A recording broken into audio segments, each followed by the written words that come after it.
शरतेंदु युग के ठीक बीच में खड़े रहते हैं। और गुप्त जी का विशेष जो योगदान है, एक तरीके से कहें तो गुप्त जी को अंडरलाइन क्यों किया जाता है हिंदी में? वैसे तो गद्यात्मक रचनाओं के लिए किया जाता है, कविताएं तो इन्होंने बहुत कम लिखी है, लेकिन इनका गद्य भी कविता के तेवर का गद्य है।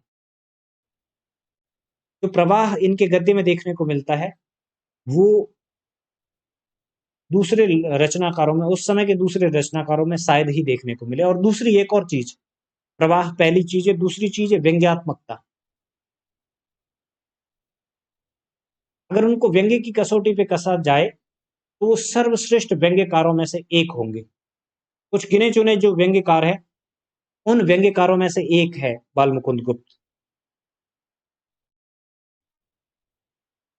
कौन सा? गुड़ियानी। इनका जन्म गुड़ियानी गांव, जिला रेवाड़ी, हरियाणा में हुआ था, बालमुकुंद गुप्त का।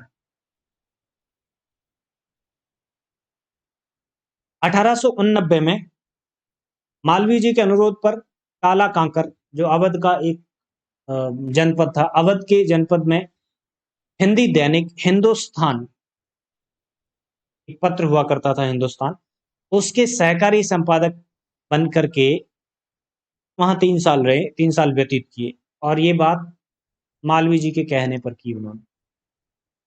यहीं पर वो प्रताप नारायण मिश्र के संपर्क में आते हैं और हिंदी के पुराने साहित्य का अध्ययन शुरू करते हैं।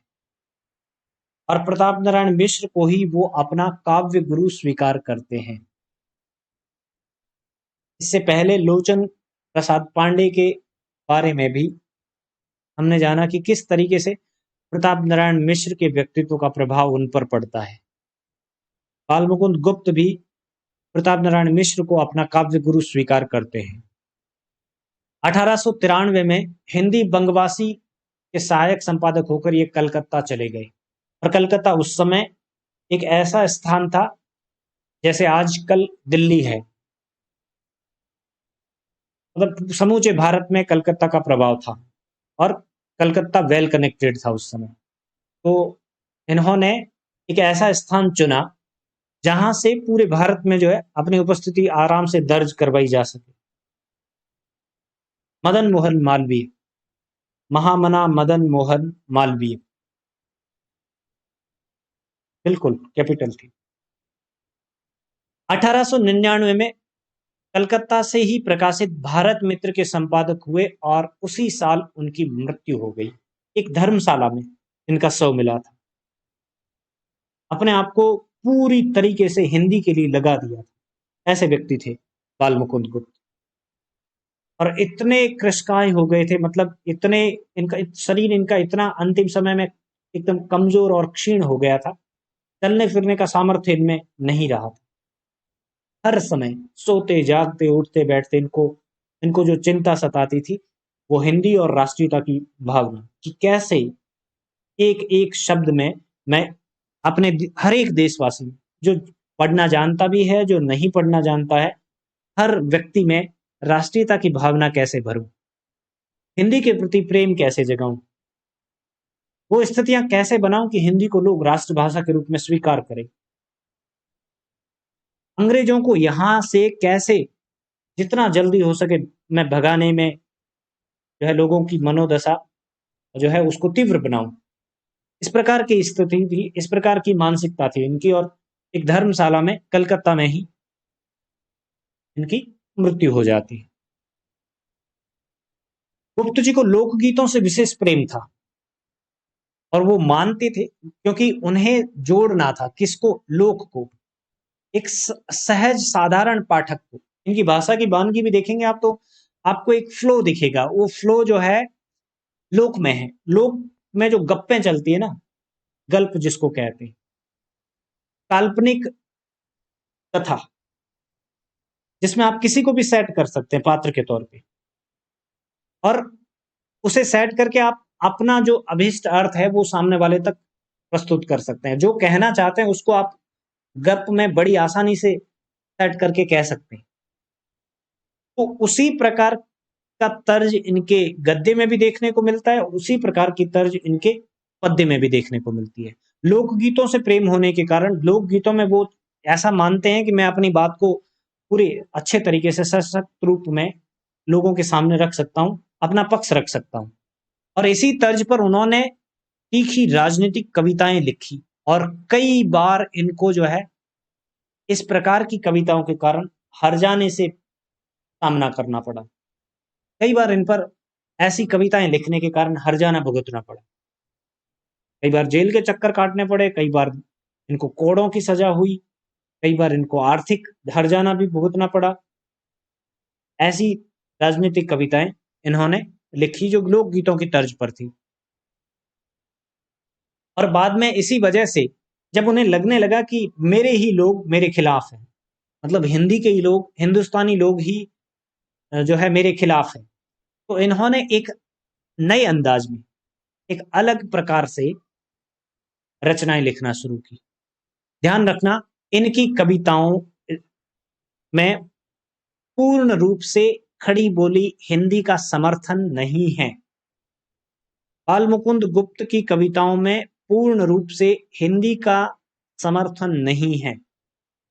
हिंदी उर्दू दोनों के बीच में है वो, न पूरी तरीके से खड़ी बोली हिंदी के हिमायती हैं, न ही वो ब्रजभाषा के पूरे हिमायती हैं, न ही वो उर्दू के पूरे हिमायती हैं। वो लोक की भाषा, लोक जिस प्रकार की भाषा का प्रयोग करता है उस भाषा के पक्षधर है। क्योंकि इनके लिए सबसे महत्वपूर्ण क्या है? तथ्य। जो कहना चाहते हैं वो किसी भी तरीके से, किसी भी भाषा के माध्यम से लोगों तक पहुंचता है, वही उनका टारगेट है। इस वजह से वो, जब महावीर प्रसाद द्विवेदी कहते हैं कि खड़ी बोली में लिखो कविताएं, भाई गद्य की भाषा तो खड़ी बोली स्वीकार कर ली गई और बालमुकुंद गुप्त ने काफी अच्छा गद्य लिखा खड़ी बोली में। लेकिन द्विवेदी जी कहते हैं कि आप उर्दू का त्याग कीजिए, अरबी फारसी वाली जो स्टाइल है लिखने की उसकी शब्दावली को कम कीजिए, और साथ ही साथ ब्रज भाषा के प्रति मोह या जो दूसरी क्षेत्रीय बोलियां हैं, भाषाएं हैं, उनको आप इतनी तवज्जो मत दीजिए जितनी आप खड़ी बोली को दें। बार बार सरस्वती के माध्यम से या सरस्वती के कार्यक्रमों के माध्यम से एक ही बात बोलते थे। शिव शंभू, सॉरी, बालमुकुंद गुप्त देखिए बीच में खड़े हैं, न वो ब्रज के हिमायती है, न खड़ी बोली के हिमायती है, न उर्दू के हिमायती। वो एक ऐसी भाषा चाहते हैं जिसमें वो अभिव्यक्ति कर सके, इसलिए वो उर्दू की कई बार शब्दों का इस्तेमाल काफी तगड़ा करते हैं, खड़ी बोली हिंदी की शब्दावली का भी प्रयोग करते हैं, और ब्रज भाषा की प्रवाह को भी वो अपनी कविताओं में स्थान देते हैं। ज्यादा कविताएं नहीं लिखी है, एक ही जो एक संकलन जो है वो इनका सामने आता है 1905 में, जिसमें छोटी छोटी कुछ कविताएं, कुछ अप्रकाशित कुछ प्रकाशित इधर उधर, उनको संकलित किया गया है। स्फुट कविताओं के नाम से उनका वो जो है संकलन सामने आता है, एक ही काव्य संग्रह है इनका।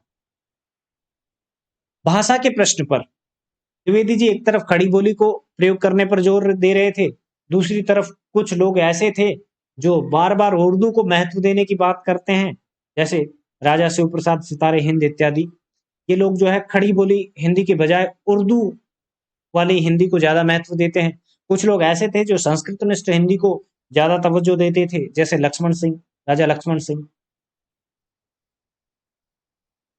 भाषा के प्रश्न पर सरस्वती पत्रिका के संपादक द्विवेदी जी से इनकी नोकझोंक हुई और चलती रही। कई ऐसे शब्द जो द्विवेदी जी नहीं मानते थे, कई ऐसे शब्द जो ये नहीं मानते थे, और बार बार इनके बीच लेखों के माध्यम से ये नोकझोंक, साहित्यिक नोकझोंक है ना, ऐसा नहीं कि कॉलर पकड़ के खड़े हो गए, साहित्यिक नोकझोंक चलती रही। लॉर्ड कर्जन की शासन नीति की व्यंग्यपूर्ण और चुटीली आलोचनात्मक बातों को उन्होंने शिव शंभू के चिट्ठे नाम से, ये हिंदी का है, शिव शंभू के चिट्ठे, हिंदी खड़ी बोली हिंदी का प्रयोग करते हैं, और ये गद्य में है, पद्य में नहीं है। और उर्दू वालों के लिए हिंदी विरोध के प्रत्युत्तर में उर्दू बीबी के नाम चिट्ठी विशेष रूप से उल्लेखनीय रही। जो लोग उर्दू के पक्षधर थे और हिंदी का विरोध कर रहे थे, जिस खड़ी बोली हिंदी को द्विवेदी जी स्थापित करना चाहते थे, कुछ लोग ऐसे भी थे जो खड़ी बोली का विरोध करते थे। वो उर्दू वाली भाषा जो है, हिंदुस्तानी भाषा, उसको ज्यादा तवज्जो देते थे, तो उनके खिलाफ उर्दू बीवी के नाम चिट्ठी से जो है कुछ रचनाएं लिखा करते थे और ये रचनाएं गद्य में हुआ करती थी। कर्जन की जो शासन नीति थी, उस शासन नीति के खिलाफ आलोचनात्मक भाषा में, व्यंग्यात्मक भाषा में वो शिव शंभू को इस्तेमाल करते हुए, शिव शंभू नाम के एक काल्पनिक चरित्र का इस्तेमाल करते हुए चिट्ठियां नहीं बल्कि चिट्ठे लिखा करते थे ना। चिट्ठे शब्द ही अपने आप में थोड़ा सा व्यंग्यात्मक है। तो कर्जन की शासन नीति के लिए उन्होंने आलोचनात्मक तरीके से, आलोचना से युक्त जो गद्य रचनाएं लिखी वो शिव शंभू के नाम चिट्ठे से प्रकाशित होती थी। और उर्दू वालों के विरोध, हिंदी के प्रति जो विरोध की भावना थी, उसके प्रत्युत्तर में उर्दू बीवी के नाम चिट्ठी, ये भी व्यंग्यात्मक चिट्ठियां हुआ करती थी। ये बालमुकुंद गुप्त ने लिखी है। एक ही काव्य संग्रह है इनका, अभी आगे उसको हम पढ़ने वाले हैं। हरिदास, खिलौना, खेल तमाशा, ये सभी इनकी गद्य रचनाएं हैं। फुट कविता 1905 में ये काव्य संग्रह आया। एक्चुअली ये काव्य संग्रह नहीं है बल्कि इनकी जो फुटकर कविताएं हैं इनका संकलन किया गया है। कुछ अप्रकाशित, कुछ प्रकाशित, कुछ कहीं कहीं पे प्रकाशित हुई है, कुछ अप्रकाशित थी। और ये ज्यादातर कैसी भाषा में है? लोक भाषा में लिए हुए हैं। और लोक भाषा से आपको एक चीज समझ में आई होगी, संस्कृत की शब्दावली भी है इनके यहाँ पर, खड़ी बोली हिंदी की शब्दावली भी है, और उस समय प्रचलित हिंदुस्तानी उर्दू,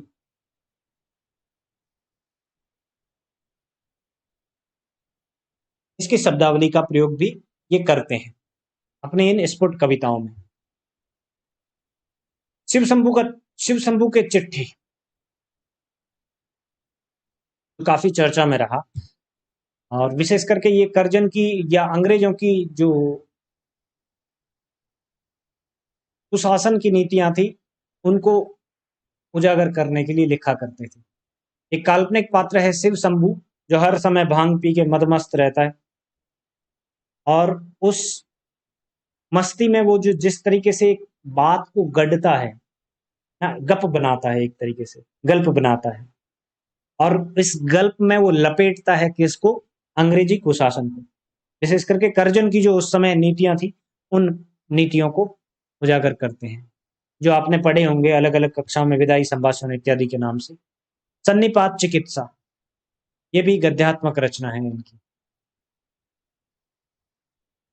पद्य के नाम पे इन्होंने छोटी मोटी कुछ कविताएं लिखी, जो विशेष करके भाषा के स्तर पर अगर आप इसको परखेंगे तो वहां पर आपको एक मिश्रण मिलेगा। खड़ी बोली हिंदी के शब्द भी है, संस्कृतनिष्ठ शब्दावली भी है, और उर्दू की शब्दावली भी वहां पर आपको देखने को मिलेगी। फिर एक ही काव्य संग्रह जो 1905 में प्रकाशित हुआ। एक्चुअली में ये काव्य संग्रह भी नहीं है, ये संकलन है, और इनके निबंधों का पूरा संकलन जो है वो बाल मुकुंद गुप्त निबंधावली में देख सकते हैं। एक कवि की हैसियत से यही है। जब हम गद्य का विकास पढ़ेंगे, निबंधों के बारे में चर्चा करेंगे, तब बहुत सारी महत्वपूर्ण बातें